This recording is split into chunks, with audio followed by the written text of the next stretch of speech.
A paz do Senhor, irmãos, estamos aqui para mais uma reflexão e eu coloquei como título Propaganda Não Enganosa. Irmãos, algumas palavras de Jesus podem causar estranheza quando levadas ao pé da letra. Por exemplo, Jesus, quando estava com a mulher samaritana ali no poço e ele diz para ela: "Dá-me de beber dessa água." Aí inicia o diálogo. Depois Jesus vai dizer: se você soubesse quem eu sou, você me pediria água, porque quem beber da água que eu lhe der, este nunca terá sede.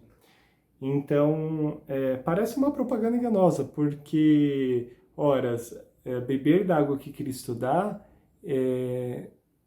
não isentaria a mulher de ter que continuar indo ao poço e buscando água. É que Jesus estava falando de algo muito superior. Não havia propaganda enganosa. Em Jesus não há engano. Jesus é a verdade, mas ele fala de coisas muito mais elevadas do que aquilo que muitas vezes vemos. Em outra situação, Jesus fala para os discípulos irem comprar comida, e quando eles voltam, Jesus vai dizer: eu tenho um outro tipo de comida para comer. Então eles poderiam se perguntar: ué, então por que fomos comprar essa comida, né? Mas Jesus novamente não estava falando daquela comida em si. Com certeza Jesus comeu a comida que eles trouxeram, mas Jesus estava falando de algo muito mais superior. Da mesma forma, eu me lembrei de uma plaquinha que eu vi numa igreja conhecida que diz assim, o slogan deles: pare de sofrer. E quando a gente olha essa placa, às vezes surgem alguns questionamentos, porque parece ser uma propaganda enganosa. Mas outros vão dizer que não, essa é a vida, é uma vida isenta de sofrimentos. E quem será que está certo?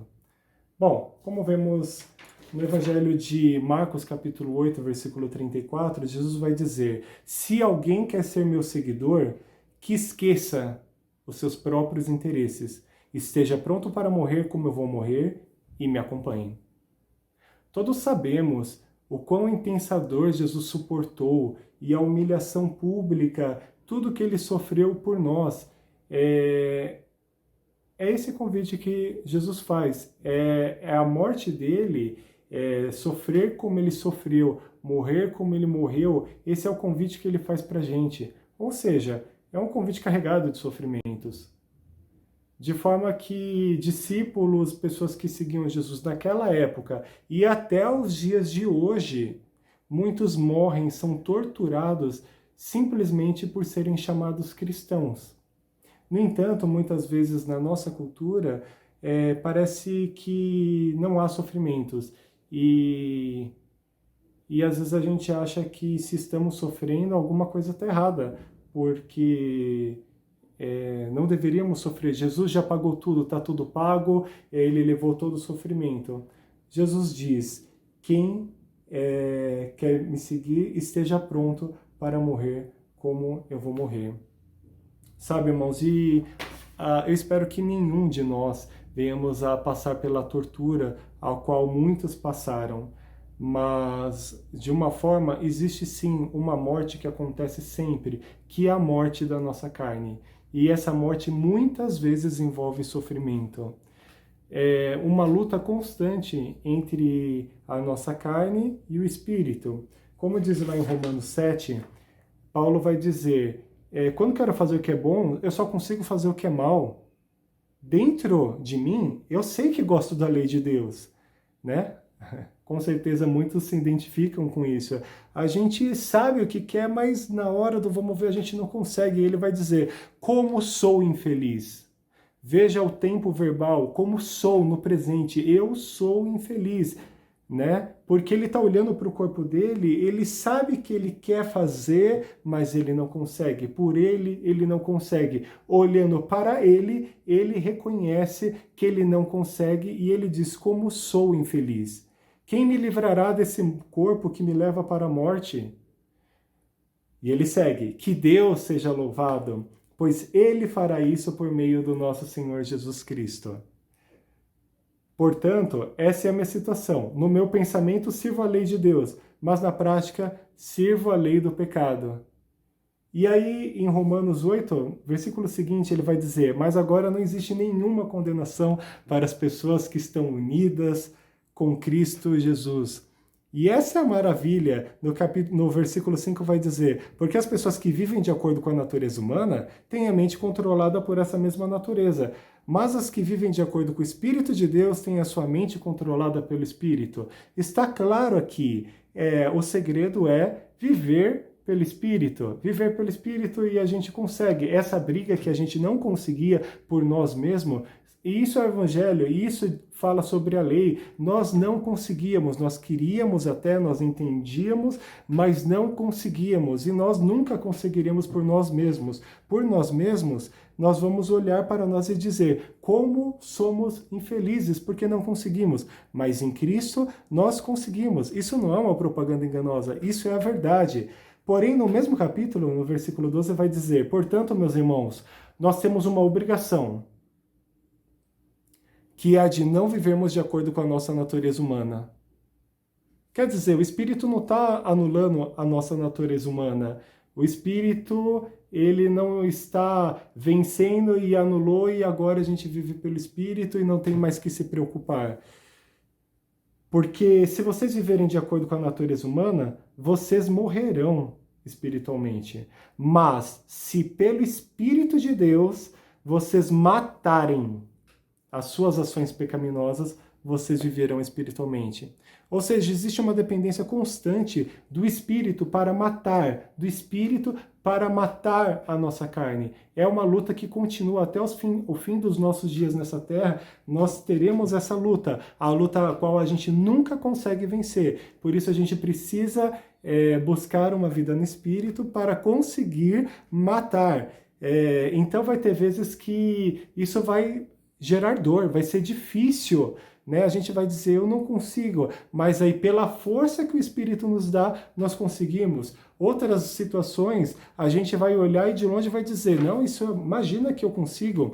E aí nessa, a gente consegue até com facilidade, porque é uma vida muito diferente daquilo que a gente sentia antes na nossa vida carnal, que tudo era pela nossa força, pelo nosso braço. Agora é pelo Espírito de Deus. Portanto, devemos viver uma vida no Espírito. E como que a gente consegue? Matando as nossas ações pecaminosas por nós mesmos? Não, pelo Espírito. E aí em Romanos 12 vai dizer assim, portanto, meus irmãos, por causa da grande misericórdia divina, peço que vocês se ofereçam completamente a Deus como sacrifício vivo, dedicado ao seu serviço e agradável a Ele.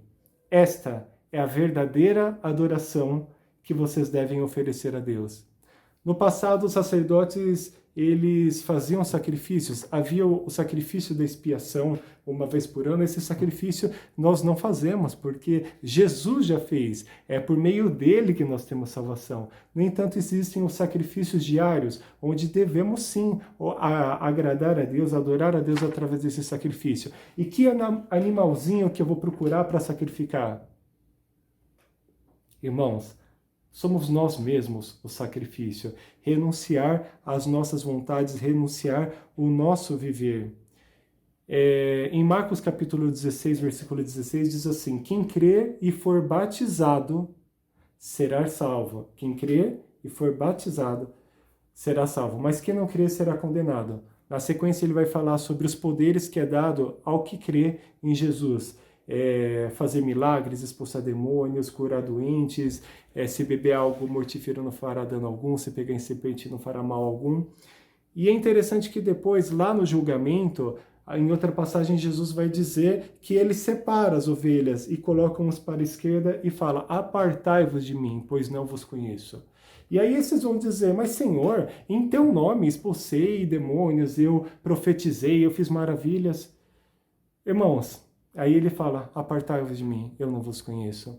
Porque provavelmente essas pessoas não passaram pelo batismo. Como diz aqui em Marcos, o nome de Jesus é poderoso, e pelo poder de Jesus, sim, eles fizeram maravilhas. Mas será que eles passaram pelo batismo? E o que é o batismo? Se não renunciar publicamente que morremos para esse mundo e que vivemos agora uma nova vida. Em 1 Pedro capítulo 3, no meio do versículo 20, vai dizer, as poucas pessoas que estavam nela, na arca de Noé, 8 ao todo, foram salvas pela água. Salvas pela água. Não foram salvas da água, elas foram salvas pela água. E o que era água, senão a própria destruição? A água era destruição, destruiu todos os que estavam ali. A água representava a destruição. E essa destruição que eles submeteram, aquela água representava o batismo, que agora salva vocês. Quando sepultamos, como destruímos a nossa carne, nós somos salvos. A água que destruía, ela faz a arca flutuar e nós temos vida.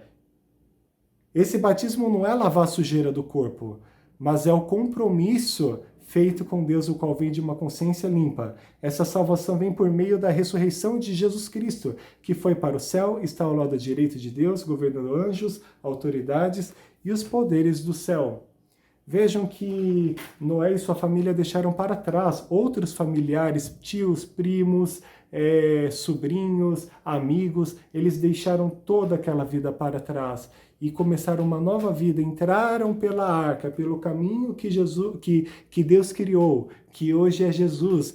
Uma arca onde eles não controlavam o leme, não havia leme, era o sopro de Deus que guiava. Uma arca que não sabiam por quanto tempo ficariam ali, uma arca que iria parar no momento que Deus quisesse que parasse. Então, isso representa o batismo, não apenas um compromisso feito uma vez, mas um compromisso que se renova. Ele se iniciou sim no dia que publicamente descemos as águas, mas ele continua esse compromisso de matar a nossa carne e de renascer e de ver uma vida no Espírito. De forma que se você passa pelo sofrimento hoje, não ache estranho, não ache que você está longe de Deus, porque Deus não te criou para sofrer. Irmãos, o sofrimento faz parte do Evangelho. E como diz aqui em Pedro 4, no mesmo livro, por isso, assim como Cristo sofreu no corpo, vocês também devem estar prontos como ele estava para sofrer. Porque aquele que sofre no corpo deixa de ser dominado pelo pecado. Então, de agora em diante, vivam o resto da sua vida aqui na terra de acordo com a vontade de Deus e não se deixe dominar pelas paixões humanas. É uma vida, sim, que envolve muita renúncia, sofrimento. João Batista precedeu Jesus com a mensagem dizendo: arrependei-vos. É necessário que nós continuemos diante do pecado, nos arrependendo e não tendo uma consciência cauterizada, onde nada precisa ser feito, Jesus já pagou todo o preço, eu não preciso fazer nada. Jesus fez a parte dele, a qual nós não poderíamos fazer. A gente poderia viver, poderia se martirizar, poderia morrer numa cruz, nós não teríamos salvação. É em Cristo Jesus que nós temos a salvação, mas precisamos passar pelo batismo, precisamos renunciar constantemente. Irmãos, é uma vida, sim, de sofrimento. Como sou infeliz! Então nós vamos olhar para a nossa carne e viver essa vida de tristeza. Como sou infeliz! Não é essa vida também que Deus tem para nós. Como sou infeliz porque eu olho para a minha vida, eu vejo sofrimentos, eu vejo que eu não consigo, eu sofro nessa carne. Porém, assim como Cristo, pelo gozo que lhe estava proposto, submeteu à morte e ressuscitou e hoje está ao lado direito do Pai, nós também, pelo gozo que está proposto, nós renunciamos sim, nós matamos o nosso corpo, nós sufocamos pelo Espírito de Deus as ações pecaminosas, nós matamos para viver uma vida abundante, uma vida verdadeira, uma vida que muitas vezes tentávamos alcançar e não conseguíamos. Essa é a vida eterna, essa é a vida maravilhosa. O Evangelho tem sofrimento sim, não vamos negar, na nossa carne, porém, o gozo que está proposto, a alegria que está proposta é muito maior. Por isso, muitos mártires, muitos que morreram, eles não iam apavorados, eles iam carregados de honra por sofrer pelo nome de Cristo. Então, irmão, se você está sofrendo, carregue essa honra por estar sofrendo pelo nome de Cristo, porque a sua vida está no controle de Deus e uma vida muito maior existe na eternidade, mas essa vida já começa agora. Nós já desfrutamos de maravilhas nessa vida. Se você olhar para a sua carne, é só sofrimento, mas se você olhar para a vida no Espírito, é só alegria, de forma que até que essa plaquinha está certa, deixe de sofrer, né? Pare de sofrer. Se olharmos e vivermos verdadeiramente a vida que Cristo tem para nos dar e meditarmos nela e colocarmos a nossa ambição nela, paramos de sofrer.